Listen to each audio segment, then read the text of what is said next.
ದಯವಿಟ್ಟು ಸಬ್ಸ್ಕ್ರೈಬ್ ಮಾಡ್ಕೊಳ್ಳಿ. ಇನ್ನು ಯಾರು ಸಬ್ಸ್ಕ್ರೈಬ್ ಮಾಡ್ಕೊಳ್ದೆ ನೋಡ್ತಿದ್ದೀರಾ ನಮ್ಮ ವಿಡಿಯೋಸ್ನ, ದಯವಿಟ್ಟು ಸಬ್ಸ್ಕ್ರೈಬ್ ಮಾಡ್ಕೊಳ್ಳಿ.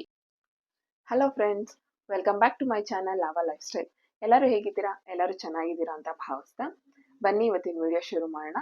ಇವತ್ತಿನ ವಿಡಿಯೋದಲ್ಲಿ ಈ ಶೀತಾಕಾಲದಲ್ಲಿ ಮಕ್ಕಳಿಗೆ ಸಾಮಾನ್ಯವಾಗಿ ಆಗುವಂತಹ ನೆಗಡಿ, ಕೆಮ್ಮನ್ನು ಹೇಗೆ ನಾವು ತಡೆಗಟ್ಟಬಹುದು ಅನ್ನೋದ್ರ ಬಗ್ಗೆ ನಾನಿಲ್ಲಿ ಮಾಹಿತಿ ತಿಳಿಸ್ಕೊಡ್ತಾ ಇದ್ದೀನಿ.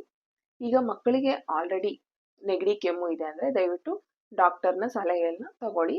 ಯಾಕಂದರೆ ಇದು ನಾವು ಮಾತಾಡ್ತಾ ಇರೋದು ನೆಗಡಿ, ಕೆಮ್ಮು ಬರೋದಕ್ಕಿಂತ ಮುಂಚೆ ನಾವು ಹೇಗೆ ಪ್ರಿವೆಂಟ್ ಮಾಡ್ಬೋದು. ಯಾಕಂದರೆ prevention is better than cure ಅಲ್ವಾ? ಹಾಗಾಗಿ ಸರಿ, ಇನ್ಯಾಕೆ ತಡ, ಬನ್ನಿ ಮೊದಲನೇ ಟಿಪ್ನ ಶುರು ಮಾಡೋಣ. ಮೊದಲನೇ ಟಿಪ್ ಬಂದು ನಮ್ಮ ಎಲ್ಲರ ಮನೆಯಲ್ಲಿ ಇರುವಂಥದ್ದೇನೆ, ಅದು ತುಳಸಿ ಎಲೆ. ಮಕ್ಕಳಿಗೆ ದಿನ ಬೆಳಗ್ಗೆ ಖಾಲಿ ಹೊಟ್ಟೆನಲ್ಲಿ ಒಂದು ತುಳಸಿ ಎಲೆ ಕೊಡೋದ್ರಿಂದ ಯಾವುದೇ ರೀತಿ ಕಫ ಆಗಲಿ, ನೆಗಡಿ, ಕೆಮ್ಮಾಗಲಿ ಬರೋದಿಲ್ಲ. ಇದನ್ನ ನೀವು ಟ್ರೈ ಮಾಡ್ಬೋದು. 1 ವೀಕ್ ಟ್ರೈ ಮಾಡಿ, ಇದು ರಿಸಲ್ಟ್ ನೀವೇ ನೋಡ್ತೀರಾ. ಮಕ್ಕಳಲ್ಲಿ ರೋಗ ನಿರೋಧಕ ಶಕ್ತಿ ಕೂಡ ಹೆಚ್ಚಾಗತ್ತೆ. ಪದೇ ಪದೇ ಏನಾದರೂ ಅವ್ರಿಗೆ ನೆಗಡಿ, ಕೆಮ್ಮು ಆಗ್ತಾ ಇದೆ ಅಥವಾ ಏನಾದರೂ ಇನ್ಫೆಕ್ಷನ್ಸ್ ಆಗ್ತಾ ಇದೆ ಅಂದರೆ ಇದು ಖಂಡಿತ ಕ್ಯೂರ್ ಮಾಡುತ್ತೆ. ಮತ್ತು ಅವರಲ್ಲಿ ಬೇಗ ರೋಗ ಬರದೇ ಇರೋ ರೀತಿ ಸಹ ತಡೆಯುತ್ತೆ. ಈಗ 6 ತಿಂಗಳಿಂದ 1 ವರ್ಷದ ಮಗು ಏನಿರುತ್ತೆ ಅದಕ್ಕಾದರೆ ನೀವು ತುಳಸಿಯ ರಸವನ್ನು ತೆಗೆದು 1 ರಿಂದ 2 ಹನಿನ ದಿನ ಬೆಳಗ್ಗೆ ಖಾಲಿ ಹೊಟ್ಟೆನಲ್ಲಿ ಕುಡಿಸ್ಬಹುದು. ಈ ಶೀತಾಕಾಲದಲ್ಲಿ ಮಾತ್ರ. ಏಕೆಂದರೆ ಯಾವುದೇ ರೀತಿಯಾದ ಒಂದು ನೆಗಡಿ, ಕೆಮ್ಮು ಅಥವಾ ಕಫ ಕಟ್ಟೋದನ್ನು ಅದು ತುಂಬಾನೇ ಪ್ರಿವೆಂಟ್ ಮಾಡುತ್ತೆ. ಇದು ಯಾವುದೇ ರೀತಿ ಮಗುಗೆ ಒಂಥರ ಕ್ರ್ಯಾಂಕಿನೆಸ್ ಆಗಿರ್ಬೋದು, ಅದನ್ನು ಸಹ ತುಂಬ ರೆಡ್ಯೂಸ್ ಮಾಡುತ್ತೆ. ಹಾಗಾಗಿ ಮಕ್ಕಳಿಗೆ ದಿನ ಬೆಳಗ್ಗೆ 1 ರಿಂದ 2 ಹನಿ ತುಳಸಿ ನೀರು ಕೊಡೋದ್ರಿಂದ ಯಾವುದೇ ರೀತಿ ಅಪಾಯ ಇಲ್ಲ, ನೀವು ಧೈರ್ಯವಾಗಿ ಕೊಡಬಹುದು.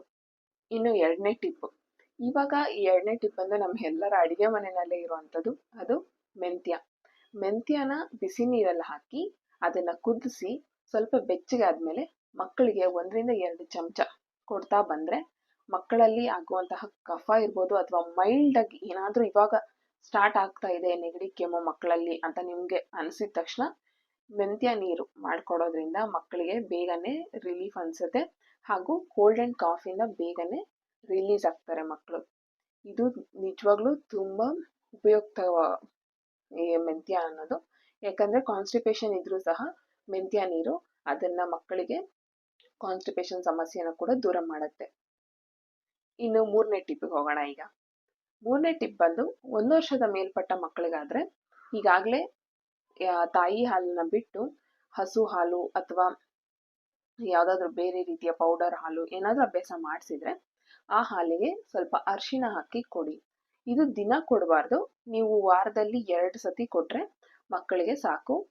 ಈ ಅರಿಶಿಣದ ಪ್ರಾಪರ್ಟಿ ನಮಗೆಲ್ಲರಿಗೂ ಗೊತ್ತಿರೋ ಹಾಗೇನೆ ಬ್ಯಾಕ್ಟೀರಿಯಲ್ ಇನ್ಫೆಕ್ಷನ್ಸಿಂದ ತಡೆಗಟ್ಟುತ್ತೆ. ಈ ಶೀತಾಕಾಲದಲ್ಲಿ ಬೇಗ ಬ್ಯಾಕ್ಟೀರಿಯಲ್ ಇನ್ಫೆಕ್ಷನ್ಸ್ ಆಗೋದು ಜಾಸ್ತಿ. ಹಾಗಾಗಿ ಅರಿಶಿಣನ ವಾರದಲ್ಲಿ 2 ಸತಿ ಆದರೂ ಅವರಿಗೆ ಬಳಸಿದ್ರೆ ತುಂಬ ಒಳ್ಳೆಯದು. ಅರಿಶಿಣದಲ್ಲಿ ಅದರ ಉಷ್ಣಾಂಶ ಜಾಸ್ತಿ ಇರೋದ್ರಿಂದ ದಯವಿಟ್ಟು ದಿನ ಕೊಡಬೇಡಿ, ವಾರದಲ್ಲಿ 2 ಸತಿ ಕೊಟ್ಟರೆ ಸಾಕು ಮಕ್ಕಳಿಗೆ.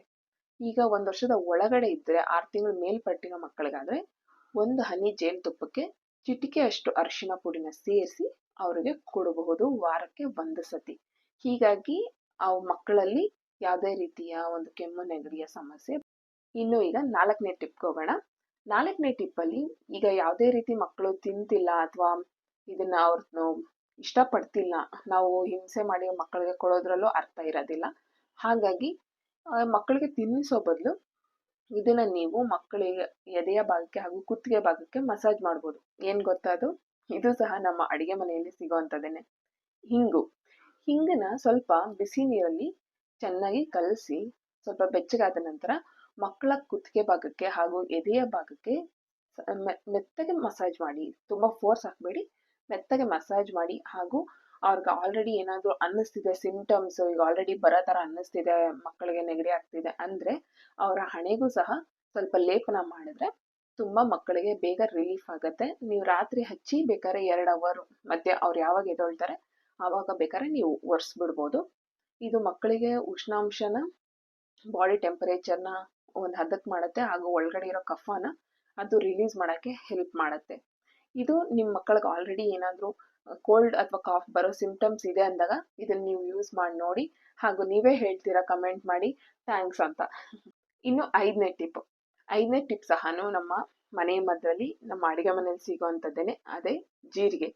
ಜೀರಿಗೆ ನೀರಿಂದ ಮಕ್ಕಳಿಗೆ ಡೈಜೆಷನ್ ಇರ್ಬೋದು ಅಥವಾ ಕೋಲ್ಡ್ ಆ್ಯಂಡ್ ಕಾಫ್ ಇರ್ಬೋದು. ಈಗ ಆಲ್ರೆಡಿ ಮಕ್ಕಳಲ್ಲಿ ಏನಾದರೂ ಆ ಸಿಂಪ್ಟಮ್ಸ್ ಇದೆ ಅಂದರೂ ಸಹ ನೀವು ಜೀರಿಗೆ ಕಷಾಯನ ಮಾಡಿಕೊಡ್ಬೋದು. ಜೀರಿಗೆ ಕಷಾಯ ಮಾಡೋದಕ್ಕೆ 1 ಚಮಚ ಜೀರಿಗೆ ತಗೊಳ್ಳಿ ಅಥವಾ ಅರ್ಧ ಚಮಚ ತಗೊಂಡ್ರೆ ಸಾಕು. ಚಿಕ್ಕ ಮಕ್ಕಳಿಗೆ ನೀರಲ್ಲಿ ಚೆನ್ನಾಗಿ ಕುದಿಸಿ ಅದನ್ನು ಬೆಚ್ಚಗಾದ ನಂತರ ಮಕ್ಕಳಿಗೆ 1 ರಿಂದ 2 ಚಮಚ ನೀರನ್ನ ಕುಡಿಸಿ.